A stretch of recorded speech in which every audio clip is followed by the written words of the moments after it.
Since we all inhabit the earth, all of us are considered earthlings. There is no sexism, no racism, or speciesism in the term earthling. It encompasses each and every one of us, warm or cold-blooded, mammal, vertebrate or invertebrate, bird, reptile, amphibian, fish, and human alike. Humans, therefore, being not the only species on the planet, share this world with millions of other living creatures as we all evolve here together. However, it is the human earthling who tends to dominate the earth, oftentimes treating other fellow earthlings and living beings as mere objects. This is what is meant by speciesism. By analogy with racism and sexism, the term speciesism is a prejudice or attitude of bias in favor of the interest of members of one's own species and against those of members of other species. If a being suffers, there can be no moral justification for refusing to take that suffering into consideration. No matter what the nature of the being, the principle of equality requires that one's suffering can be counted equally with the like suffering of any other being.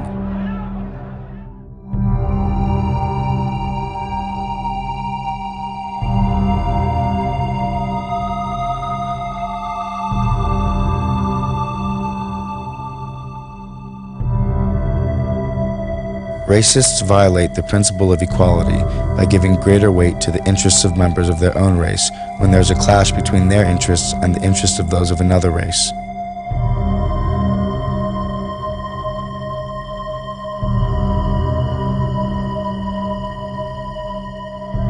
Sexists violate the principle of equality by favoring the interests of their own sex.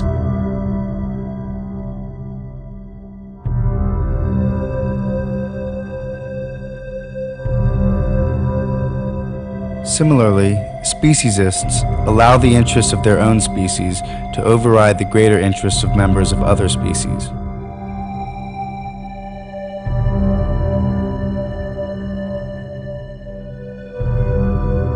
In each case, the pattern is identical.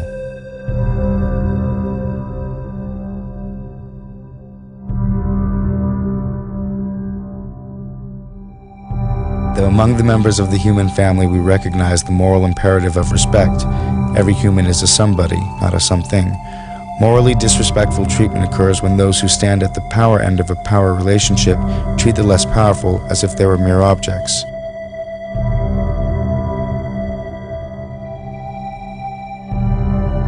The rapist does this to the victim of rape, the child molester to the child molested, the master to the slave. In each and all such cases, humans who have power exploit those who lack it. Might the same be true of how humans treat other animals or other earthlings? Undoubtedly there are differences, since humans and animals are not the same in all respects. But the question of sameness wears another face. Granted, these animals do not have all the desires we humans have. Granted, they do not comprehend everything we humans comprehend. Nevertheless, we and they do have some of the same desires and do comprehend some of the same things. The desires for food and water, shelter and companionship, freedom of movement and avoidance of pain. These desires are shared by non-human animals and human beings.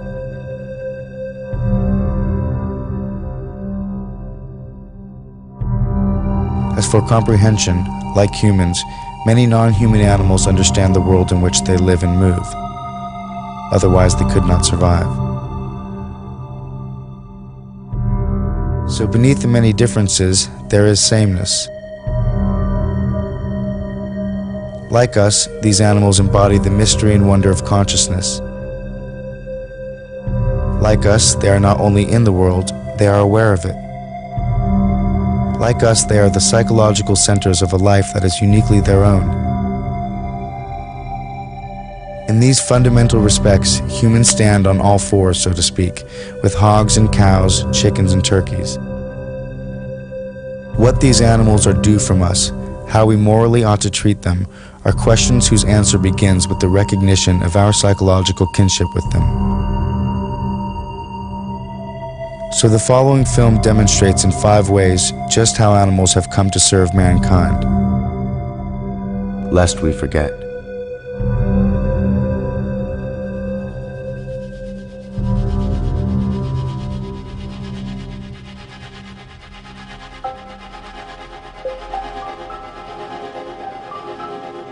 Nobel Prize winner Isaac Bashevis Singer wrote in his best-selling novel, Enemies, a Love Story, the following. As often as Herman had witnessed the slaughter of animals and fish, he always had the same thought. In their behavior toward creatures, all men were Nazis. The smugness with which man could do with other species as he pleased exemplified the most extreme racist theories. The principle that might is right. The comparison here to the Holocaust is both intentional and obvious. One group of living beings anguishes beneath the hands of another. Though some will argue the suffering of animals cannot possibly compare with that of former Jews or slaves, there is in fact a parallel. And for the prisoners and victims of this mass murder, their Holocaust is far from over.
Of the splendor and travail of the earth.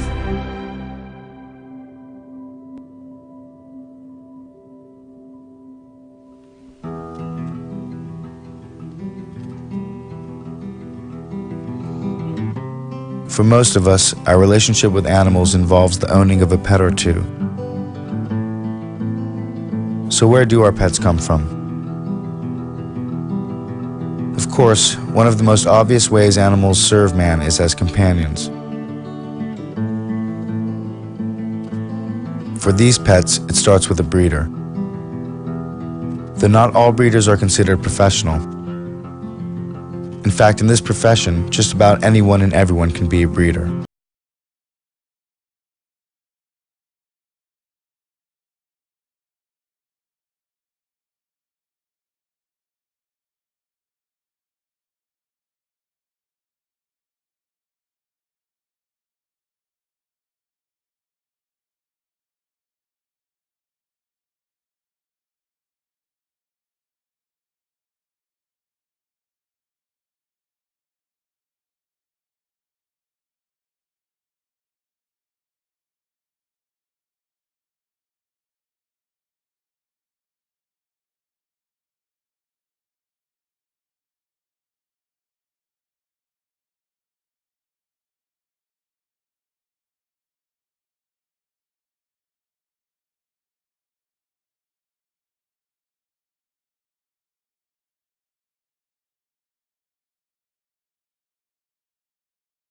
will be picked up and taken to a shelter or pound where they can only hope to find a new home.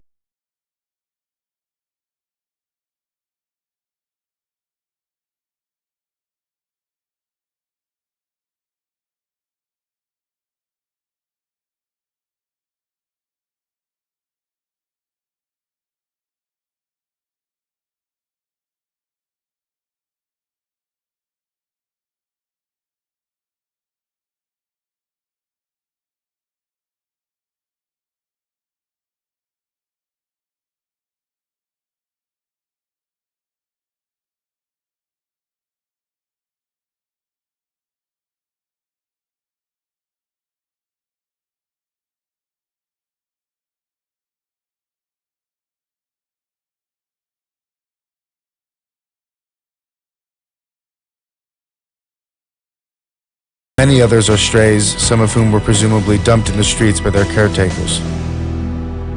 The remaining 16 million die in pounds or shelters that have no room for them and are forced to kill them.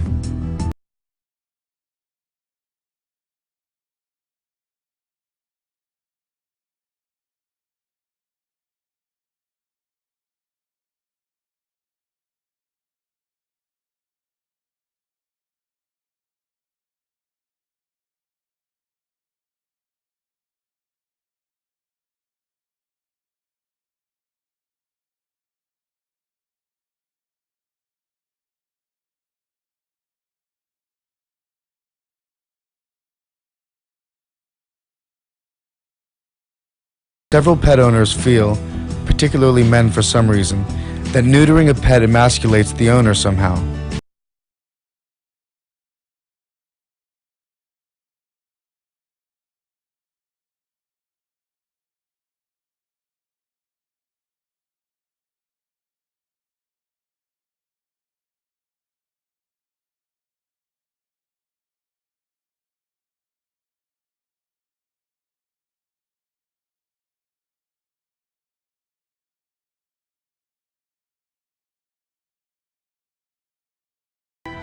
Euthanasia, generally defined as the act of killing painlessly for reasons of mercy, is usually administered by an injection in the leg for dogs and sometimes in the stomach for cats.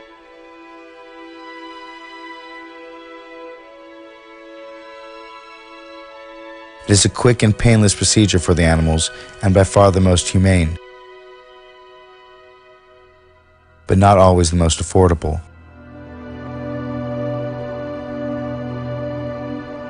Due to the increase of euthanasia in shelters and the growing, constant demand for drugs like Euthasol, some shelters with budget constraints are forced to use gas chambers instead.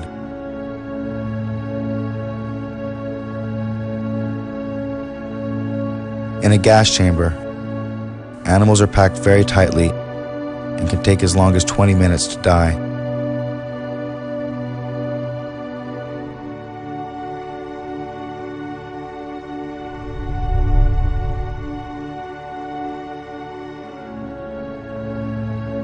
It is by far less merciful, more traumatic and painful,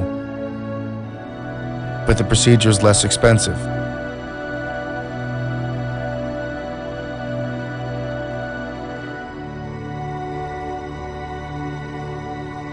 Perhaps some of the tough questions we should ask ourselves about animals that we keep as companions are: can we keep animals as companions and still address their needs? Is our keeping companion animals in their best interest, or are we exploiting them? The answers to these questions may lie in the attitudes of the human caretakers and their abilities to provide suitable environments for companion animals.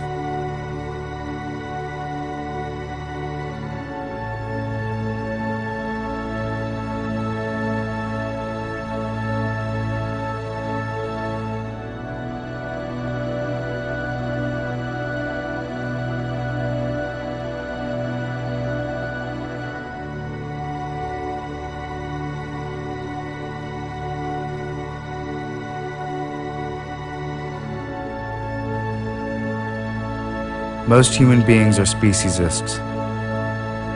This film shows that ordinary human beings, not a few exceptionally cruel or heartless humans, but the overwhelming majority of people, take an active part, acquiesce in, and allow their taxes to pay for practices that require the sacrifice of the most important interests of members of other species, in order to promote the most trivial interests of our own species.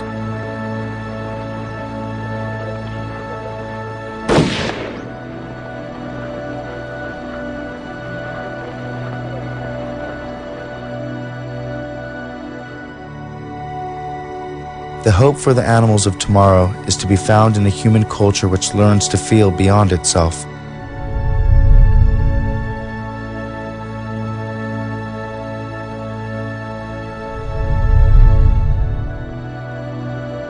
We must learn empathy.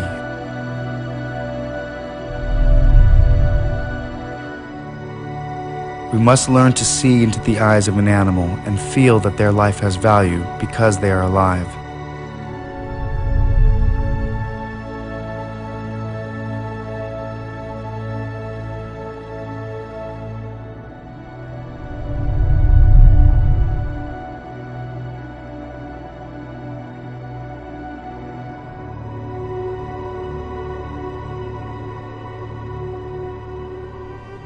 Oh, I missed.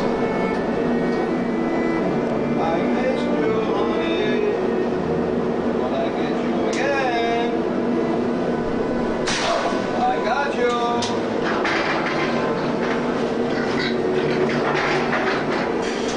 What happens in slaughterhouses is a variation on the theme of the exploitation of the weak by the strong.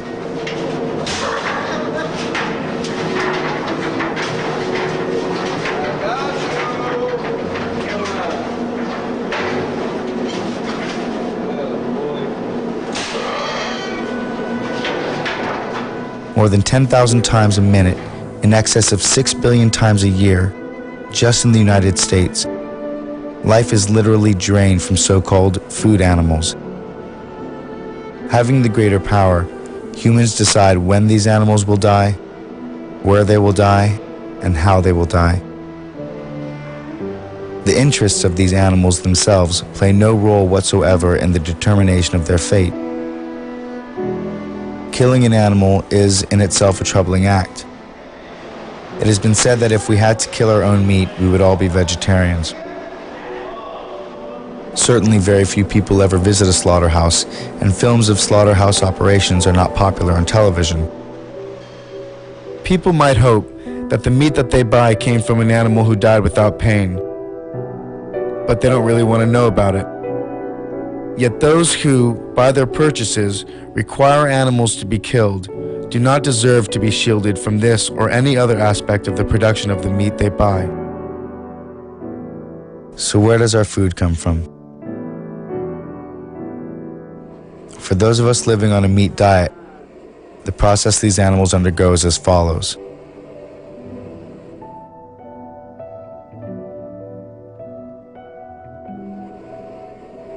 For beef, the animals are all branded.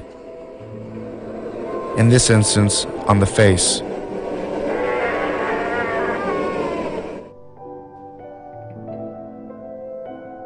Dehorning usually follows, never with anesthetic, but rather a large pair of pliers.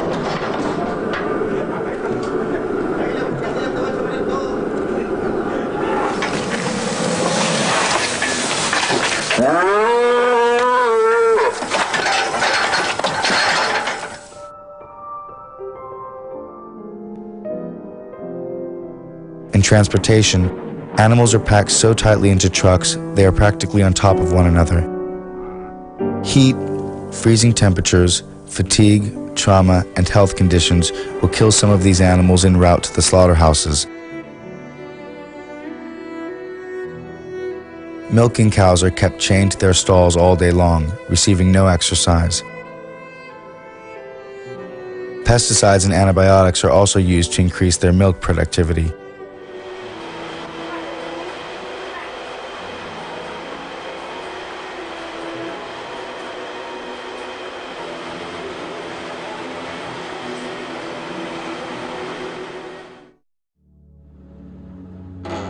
Eventually, milking cows, like this one, collapse from exhaustion. Normally, cows can live as long as 20 years, but milking cows generally die within 4, at which point their meat is used for fast food restaurants.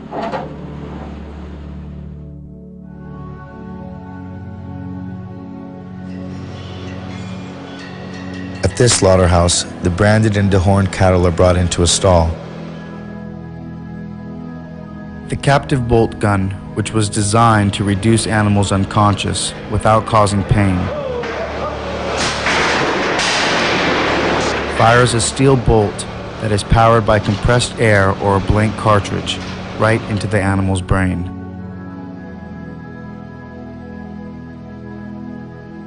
Though various methods of slaughter are used, in this Massachusetts facility, the cattle is hoisted up and his or her throat is slit.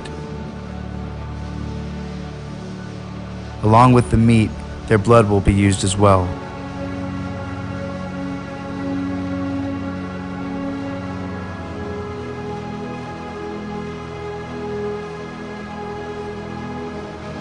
Though the animal has received a captive bolt to the head, which is supposed to have rendered him or her senseless, as you can see, the animal is still conscious. This is not uncommon. Sometimes they are still alive even after they have been bled and are well on their way down the assembly line to be butchered.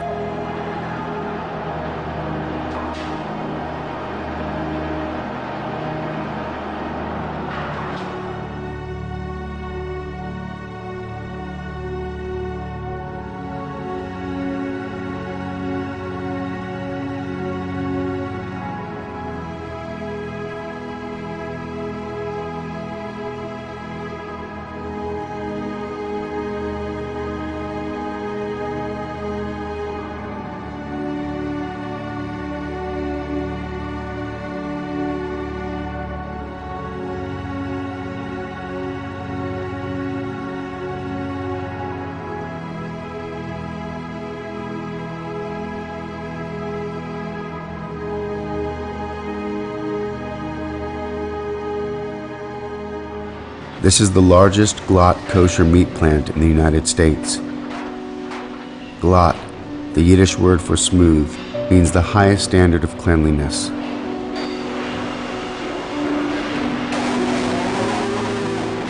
And rules for kosher butchering require minimal suffering.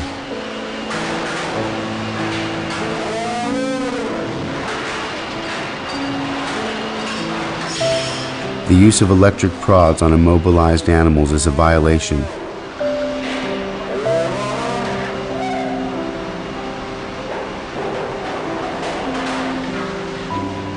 Inverting frightened animals for the slaughterer's convenience is also a violation.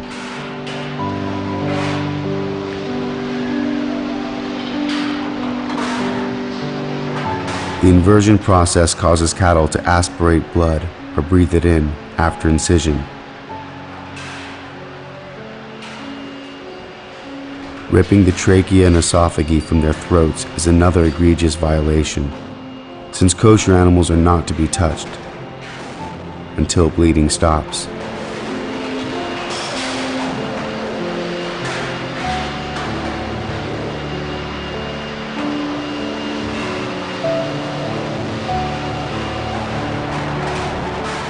And by dumping struggling and dying steers through metal chutes onto blood-soaked floors with their breathing tubes and gullets dangling out.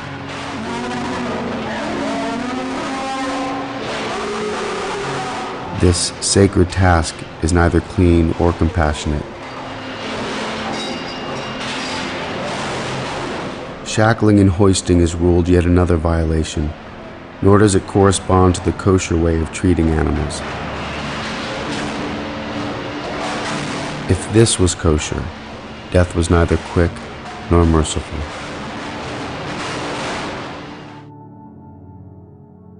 Veal, taken from their mothers within 2 days of birth, are tied at the neck and kept restricted to keep muscles from developing.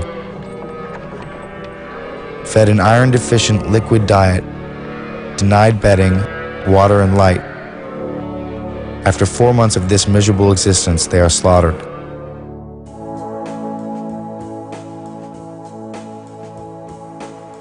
Sows in factory farms are breeding machines, kept continually pregnant by means of artificial insemination. Large pig market factories will manufacture, as they like to call it, between 50,000 and 600,000 pigs a year each.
Tail docking is a practice derived from the lack of space and stressful living conditions, so as to keep pigs from biting each other's tails off. This is done without anesthetic.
Today, done with infant chicks, the procedure is carried out very quickly, about 15 birds a minute.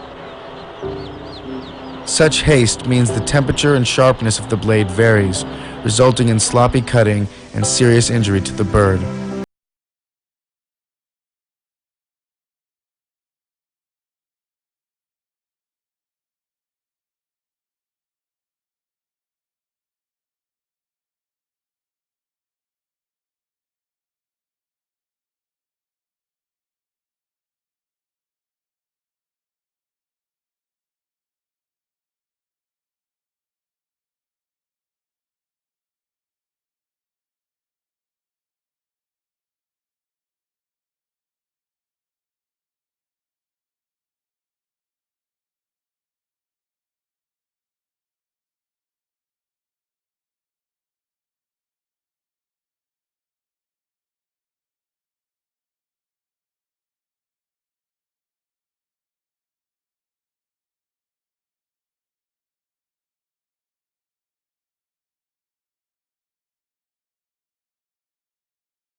Others may be placed headfirst in tubes to restrict their movement while they slowly bleed to death.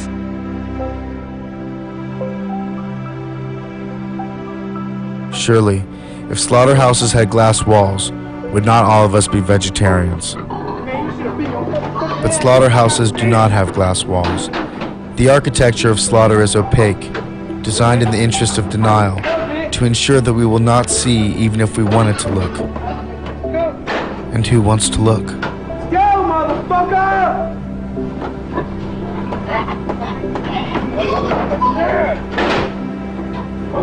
Better fucking stop! Let's go!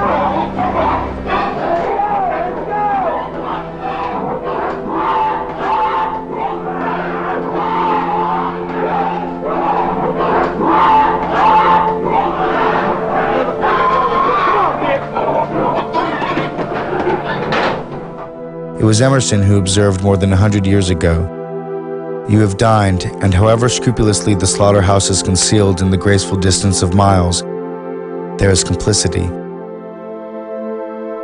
enemy! Fuck on, bitch! Fuck on, bitch! Fucking enemy!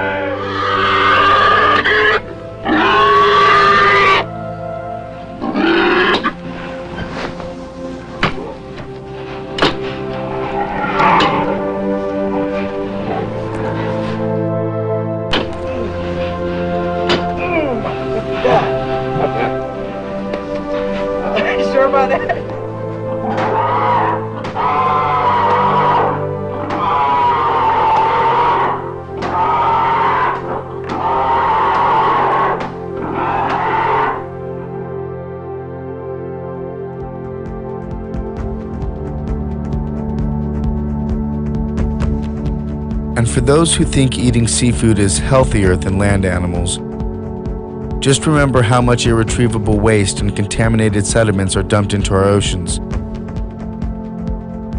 In the past, oil, nuclear, and chemical industries have done little for the protection of marine environments. And dumping on or under the seabed has always proved a convenient place to dispose of inconvenient wastes.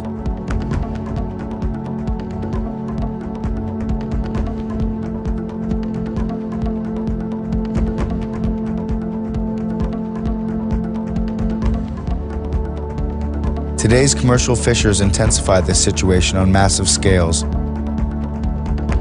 They use vast factory trawlers the size of football fields and advanced electronic equipment to track and catch fish.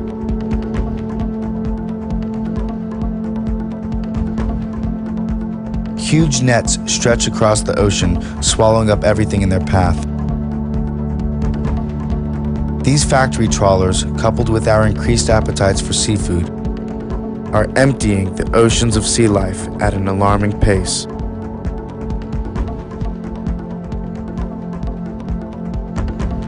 Already 13 of the 17 major global fisheries are depleted or in serious decline. The other 4 are overexploited or fully exploited.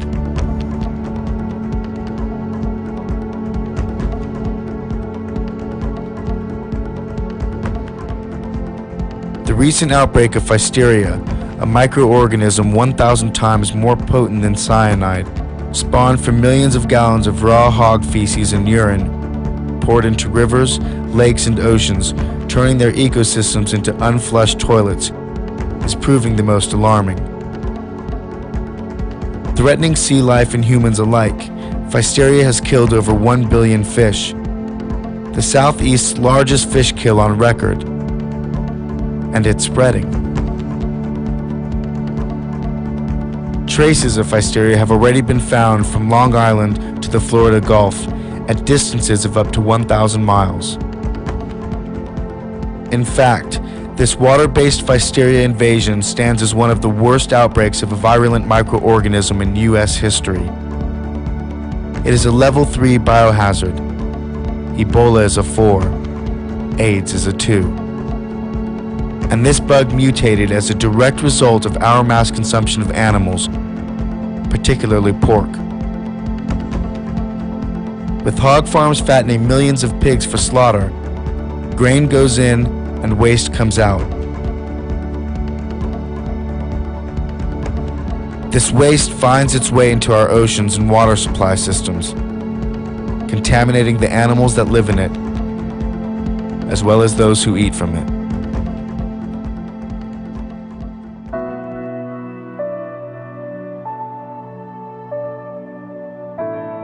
Finally, whaling. Though the International Whaling Commission prohibited commercial whaling in 1985, many countries continue to kill whales for their so-called exotic meat.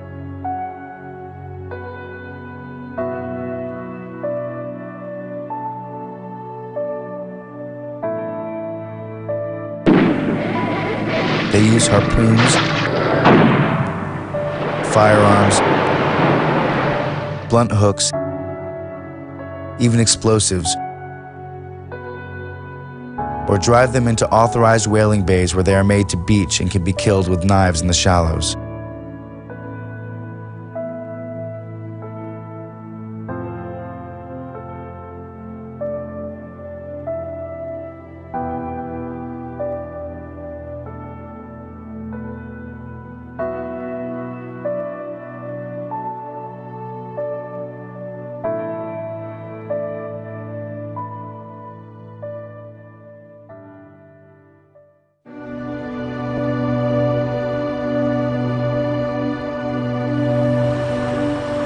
Every winter, between the months of October through March, thousands of dolphins are confined and brutally killed in small towns across Japan.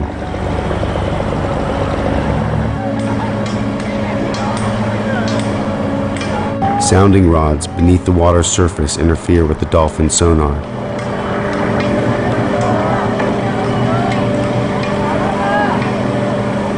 Once disoriented and enclosed within the nets, the dolphins panic.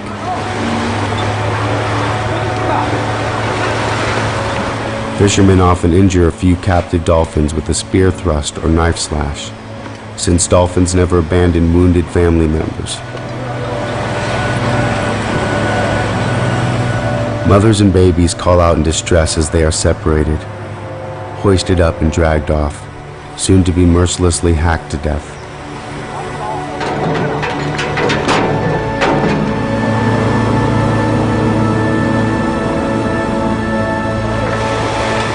These are benign and innocent beings, and they deserve better.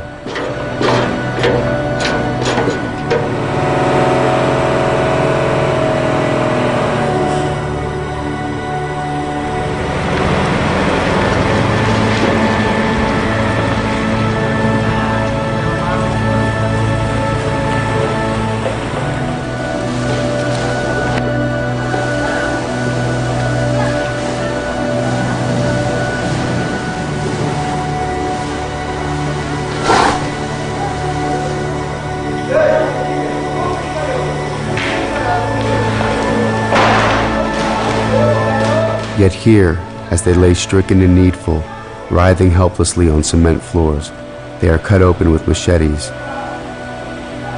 and left to slowly suffocate.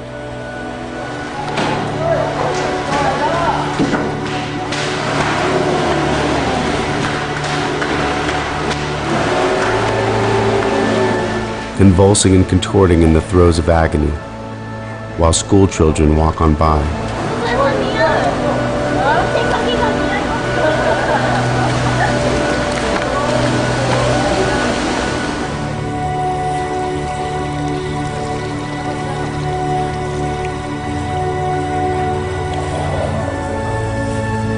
Such images of slaughter and bloody red water clearly show the Japanese government has little respect for the state of the world's oceans with their inhumane methods of fishing, often in violation of international treaties, laws and conventions designed to protect overexploiting the oceans and the creatures that live in them. Dolphin meat is later sold in markets and restaurants, though often mislabeled as whale meat.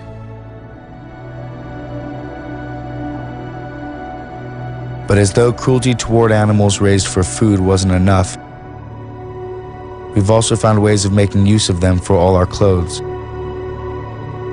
Jackets, shoes, belts, gloves, pants, wallets, purses, and so on. The next question is obviously, where do our clothes come from?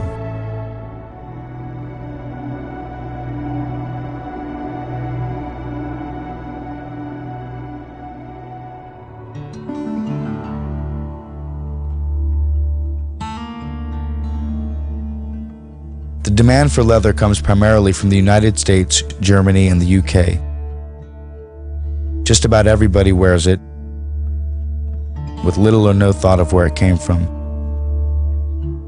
Thousands of India cows are slaughtered each week for their skins, purchased from poor families in part of rural India who sell them only after the assurance that the animals will live out their lives on farms.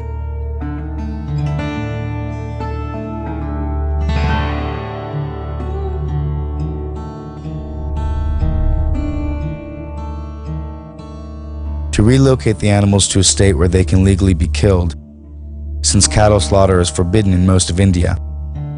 The animals must be shoed and roped together in preparation for a harrowing death march, which could last for several days.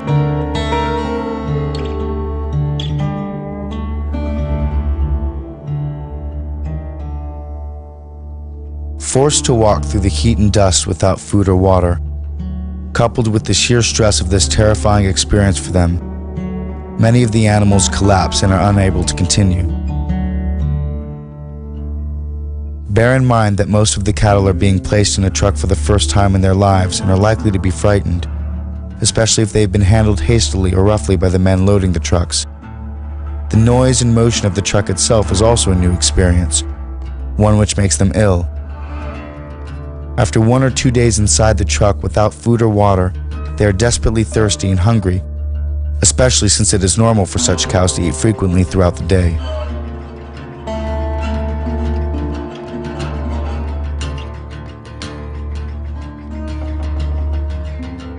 But when the cattle become wary and grow faint, the bones in their tails are broken in an effort to get them back up on their feet. This is done by repeatedly pinching the tail in several areas.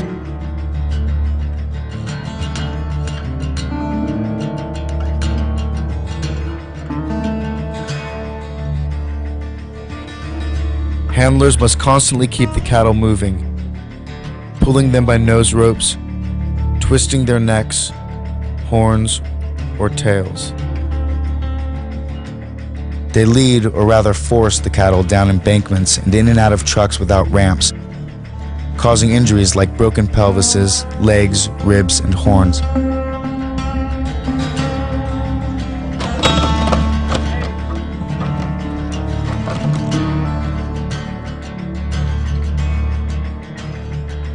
Chili pepper and tobacco are also used to keep the animals walking. This practice is done by rubbing the pepper directly into their eyes in order to stimulate the animal back onto his or her feet.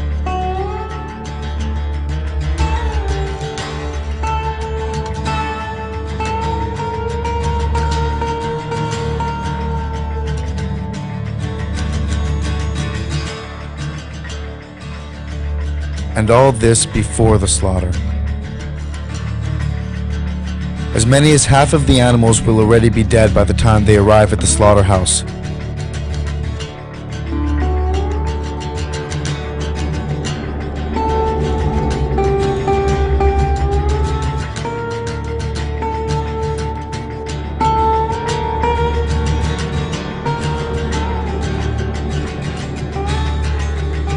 But to make the experience even more traumatic and terrifying, they are often killed in full view of each other.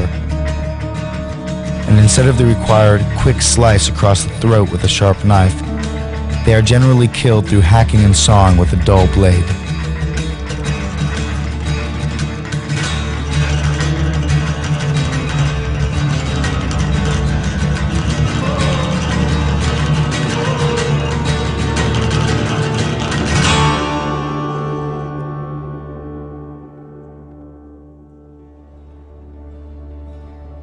Afterwards, the skins from these animals are sent to tanneries that use deadly substances like chromium and other toxins to stop decomposition. Remember, leather is dead flesh. It is dead skin, and therefore natural for it to decompose and rot away unless treated with such potent substances as these. And for people, the health effects of such chemicals and tanneries, in lieu of the continued demand for leather goods, is yet another issue.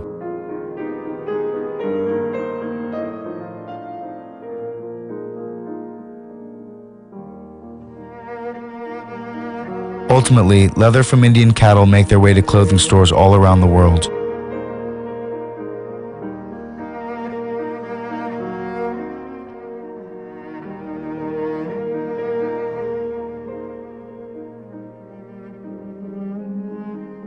Most major chains sell Indian leather. Leather that comes from completely different cows than those we eat.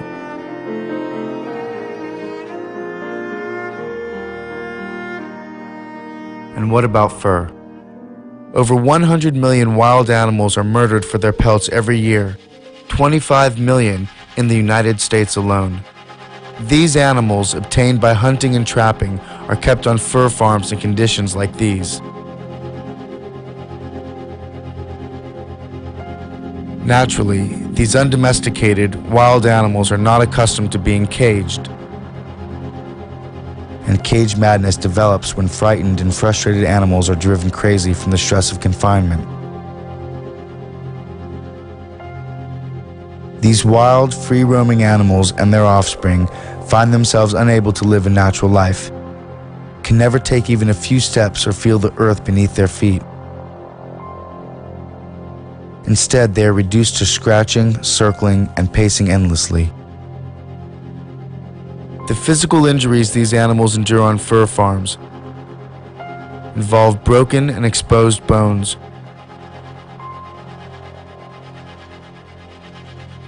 blindness, ear infections, dehydration and malnutrition, exposure to freezing temperatures, lack of veterinary care, and slow death.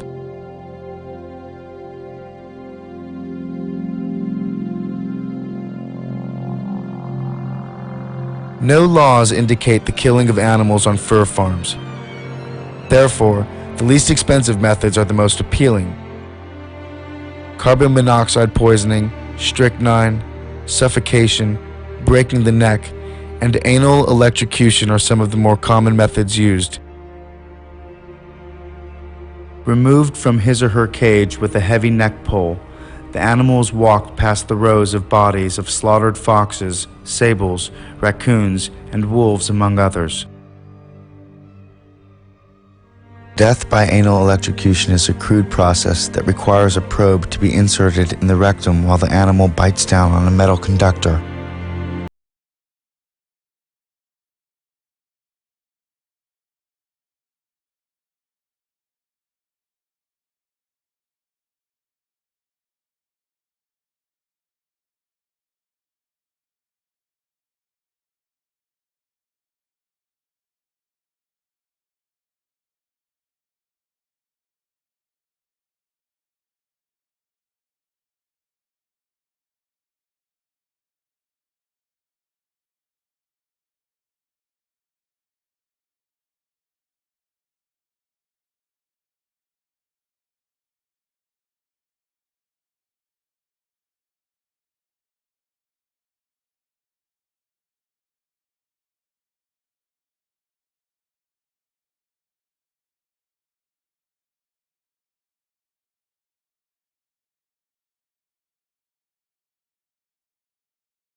How much does this run? This is $49,500.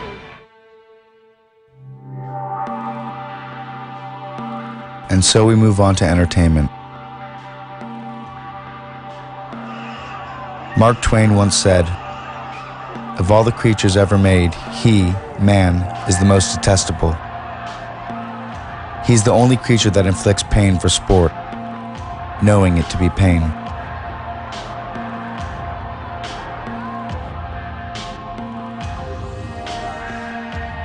In rodeos, bulls and broncos don't buck because they're wild, but because they're in pain. A belt, called a flank strap or a bucking strap, is secured around the animal's body over the genital area.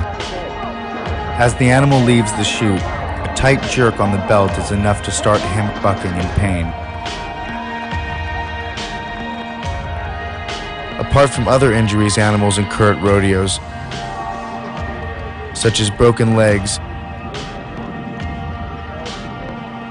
they're also worked up by being slapped, teased, given electric prods, and otherwise tormented to bolt out of the chute in a frenzy.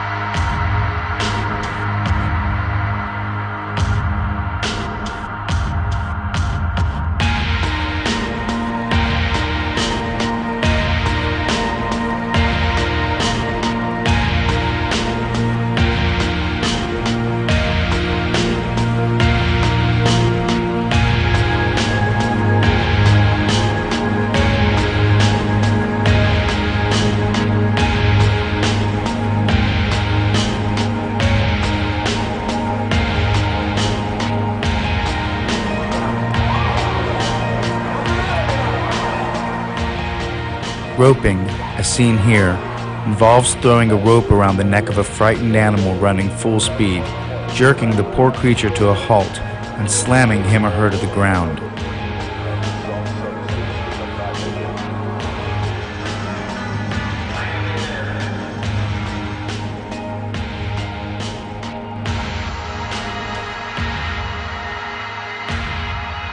Like any other business, dog racing and horse racing are industries motivated by a common denominator: profit.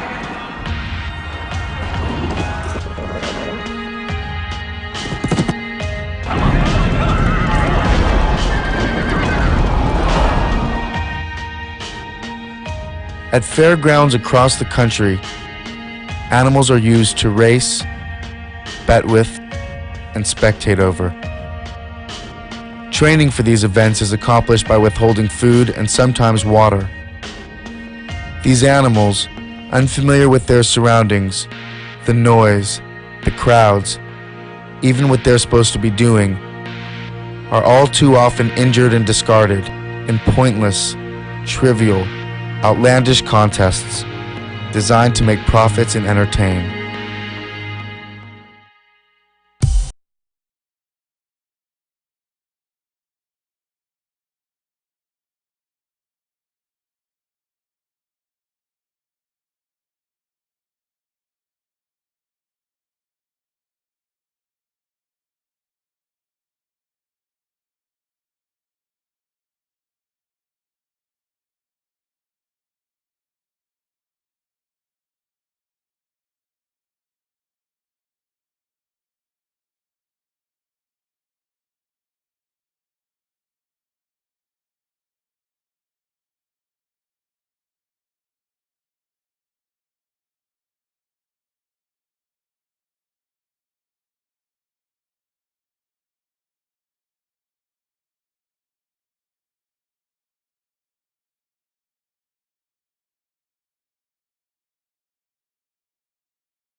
For those who think fish die gentler deaths, consider that their sensory organs are highly developed. Their nervous system's complex. Their nerve cells very similar to our own, and their responses to certain stimuli immediate and vigorous.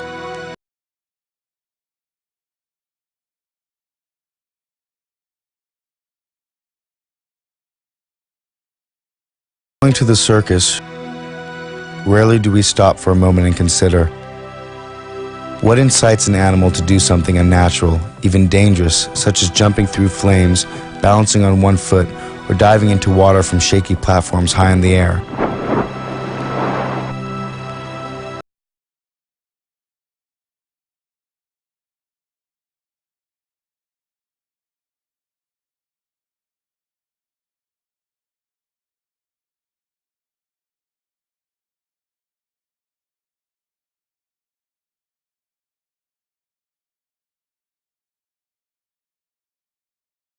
Is that animals perform because they fear punishment. Let's go! Let's go! Let's go! Let's go! Pancho, let's go! That's everybody! Pancho, let's go! In essence, circuses condemn animals who are wild by nature to live out their days isolated in tiny, barren cages, Denied normal exercise and socialization. shuttled around from place to place.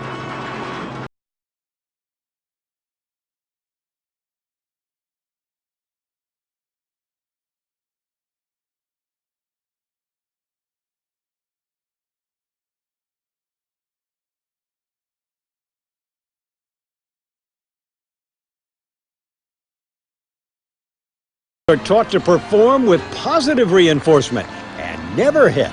Never hit.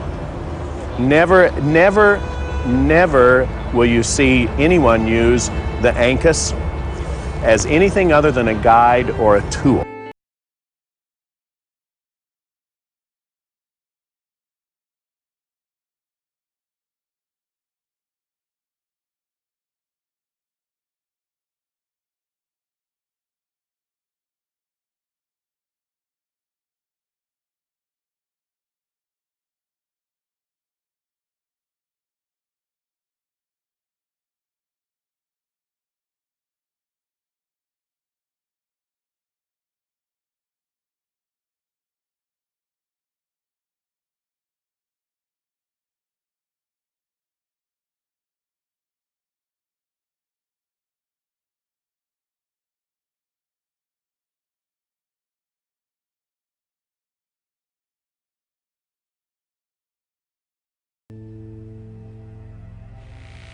Hurt him. Don't touch him. Make him scream. If you're scared to hurt him, don't come in his way. When I say rip his fucking, you know how I am about touching him, right? So if I say rip his head off, rip his fucking foot off, what does that mean? It's very important to do it, right? You know, when he starts squirming too fucking much, both fucking hands, boom, right under that chin. Sit, and you better back up. And when he fucks around too much, don't grab that leg. You fucking sink that hook and give everything you got. When it's in there, go. He's gonna start screaming. When you hear that screaming, then you know you've got their attention. Right here in the ball. You do it on the road. She's gonna fucking do what I want. That's just fucking way it is. All right. Becky! Becky!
We know animals feel. They feel fear, loneliness, and pain just like humans do. What animal would choose to spend their entire life in captivity if they had a choice?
Are zoos valuable educational and conservation institutions?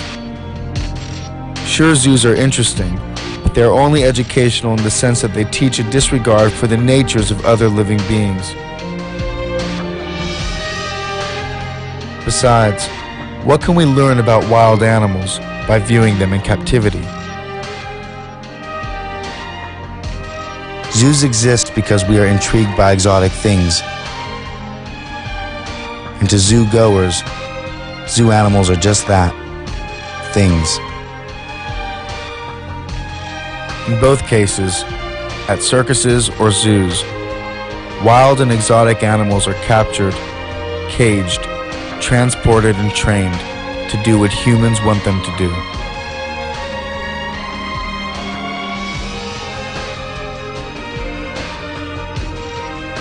At best, the term bullfighting is a misnomer, as there is little competition between the sword of a nimble matador, which is Spanish for killer, and a confused, maimed, psychologically tormented, and physically debilitated bull.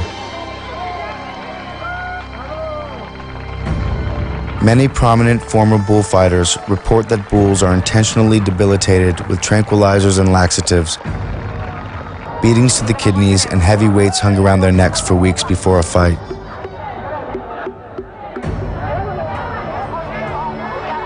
Some of the animals are placed in darkness for 48 hours before the confrontation, then are released blinded into the bright arena. In a typical event, the bull enters and is approached by men who exhaust and frustrate him by running him in circles and tricking him into collisions. When the bull is tired and out of breath, he is approached by picadors who drive lances into its back and neck muscles, twisting and gouging to ensure a significant amount of blood loss and impairing the bull's ability to lift his head. Then come the banderilleros, who distract and dart around the bull while plunging more lances into him. Weakened from blood loss, they run the bull in more circles until he is dizzy and stops chasing. Finally, the matador, this killer, appears and after provoking a few exhausted charges from the dying animal, tries to kill the bull with his sword. And this bloody form of amusement is bullfighting. The pleasure derived from all of these activities and sports, a communion with nature, some would say, can be secured without harming or killing animals. The commercial exploitation of wildlife erroneously assumes that the value of wild animals is reducible to their utility relative to human interests, especially economic interests. But wild animals are not a renewable resource, having value only relative to human interests. That perception can only be that of a speciesist.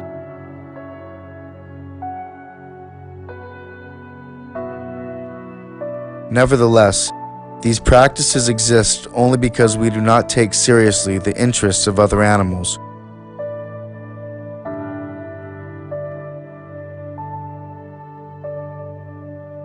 In this light, are humans not the most callous speciesist of all?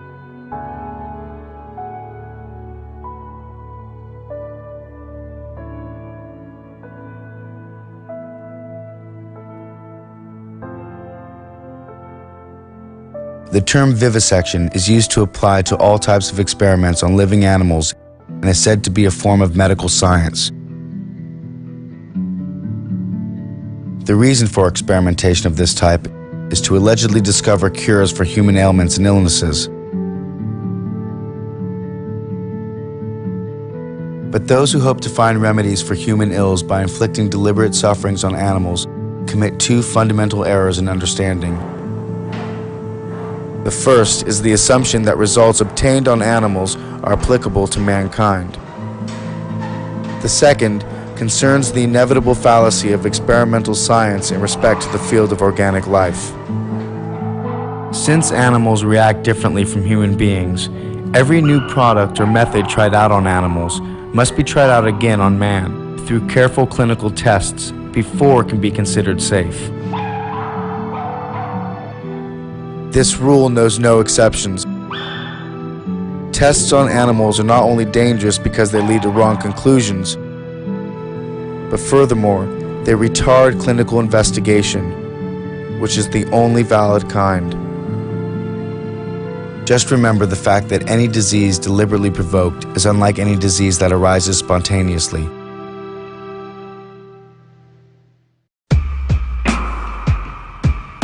Unfortunately, such methods still sail today under the flag of science, which is an insult to true science, as well as human intelligence.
The purpose of this experiment is to simulate auto crashes, football, boxing, and other head-related injuries.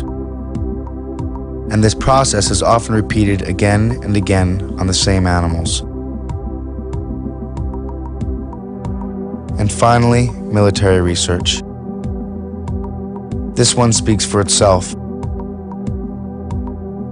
From sending monkeys into outer space and testing atomic blasts on helpless dogs to exposing primates to nuclear radiation. 20 years ago, the number of animals dying of tortures through the practice of vivisection was astronomical, estimated at 400,000 per day worldwide, and growing at an annual rate of 5%. Today, that number is almost beyond comprehension. 19,000 per minute, 10 billion per year.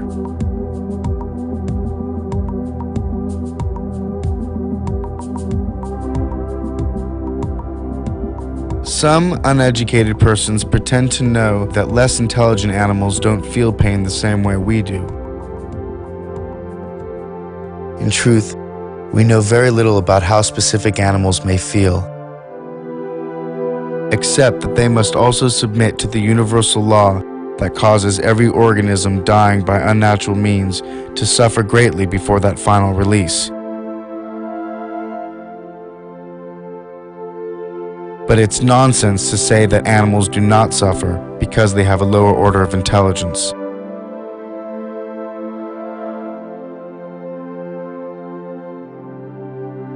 Pain is pain, conveyed by nerves to the brain, and there are other nerves than those of intelligence.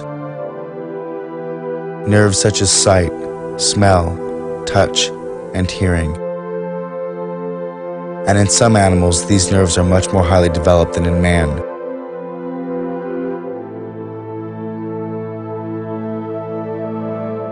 We know that there has never been an epoch in which we could learn something about the physiology of man by torturing animals. We only learn something about animals. And if there is something we can learn from them on the psychological level, it is not by means of steel or electricity, much less so through psychic violences. The systematic torture of sentient beings, whatever the pretext and in whatever form, cannot achieve anything more than it already has. To show us what is the lowest point of debasement man can reach.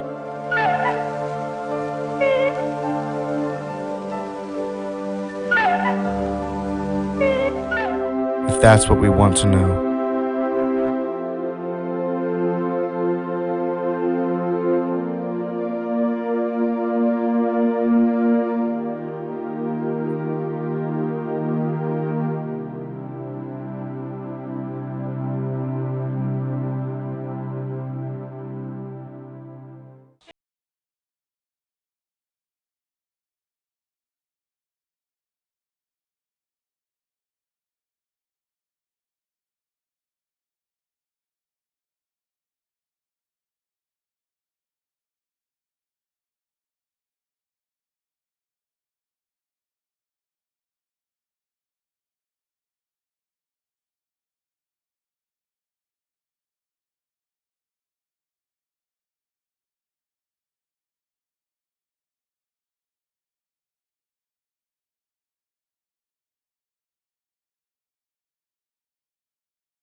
But it is not the inability to find out what is going on, as much as a desire not to know about facts that may lie heavy on one's conscience, that is responsible for this lack of awareness.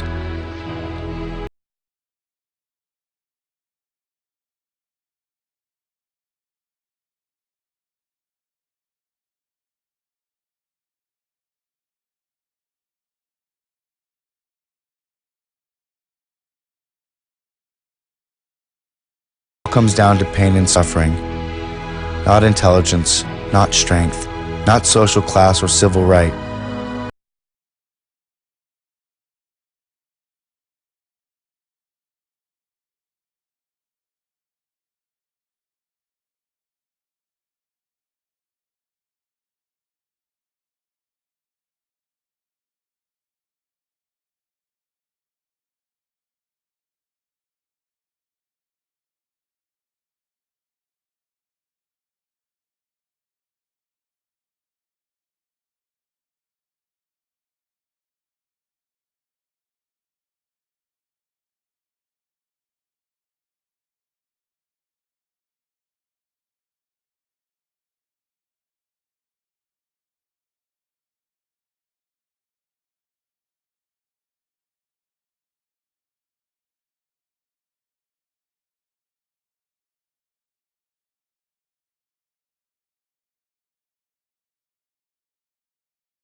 We look back on how essential animals are to human survival, our absolute dependence on them for companionship, food, clothing, sport and entertainment, as well as medical and scientific research.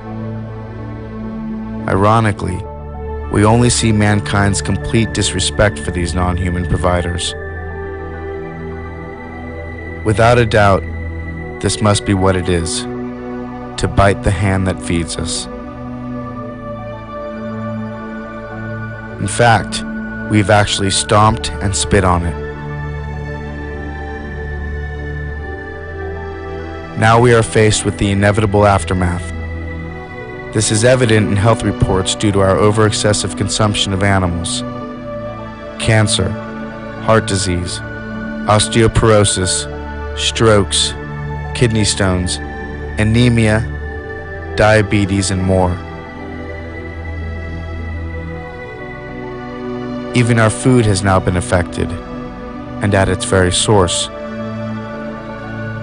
With antibiotics used to promote weight gain in animals who can't gain weight under the stressful, overcrowded living conditions in factory farms. With the overuse of pesticides and insecticides, or artificial hormones designed to increase milk production, litter size, and frequency. With artificial colors, herbicides, larvicides, synthetic fertilizers, tranquilizers, growth and appetite stimulants. It's no wonder that mad cow disease, foot and mouth disease, physteria, and a host of other animal-related abnormalities have been unleashed on the human public. Nature is not responsible for these actions. We are.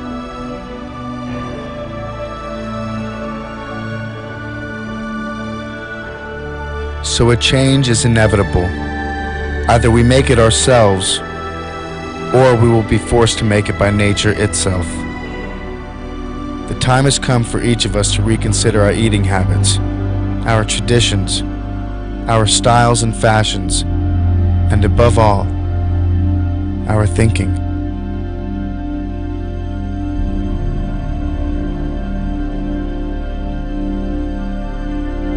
So if there's any truth to the age-old saying, what goes around comes around, then what do they get for their pain? Do we even give it a second thought? If what goes around comes around, what do they get for their pain?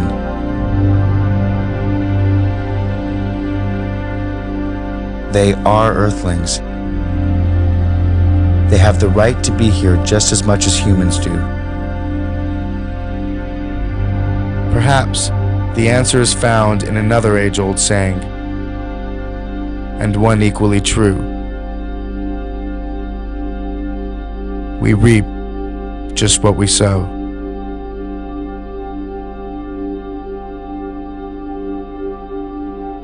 So of course animals feel, and of course they experience pain. After all, has nature endowed these wonderful animals with well springs of sentiment so that they should not feel? Or do animals have nerves in order to be insensitive?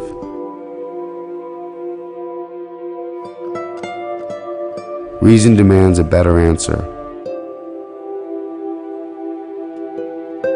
But one thing is absolutely certain. Animals used for food, used for clothing, used for entertainment, and in scientific experiments, and all the oppression that is done to them under the sun, they all die from pain. Each and every one. Isn't it enough that animals the world over live in permanent retreat from human progress and expansion? And for many species, there is simply nowhere else to go.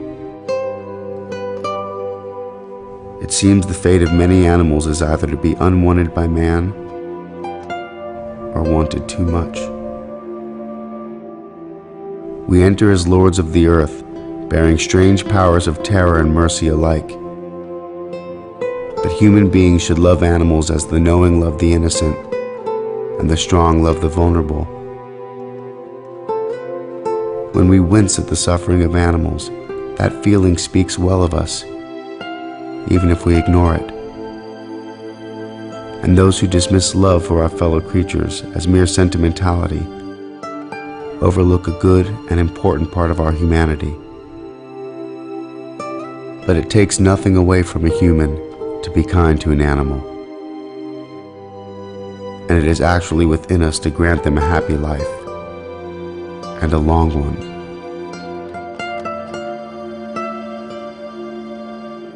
On the heath, King Lear asked Gloucester, "How do you see the world?"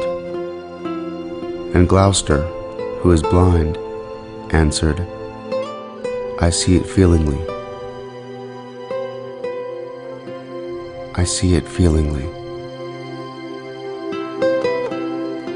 Three primary life forces exist on this planet: nature, animals, and humankind.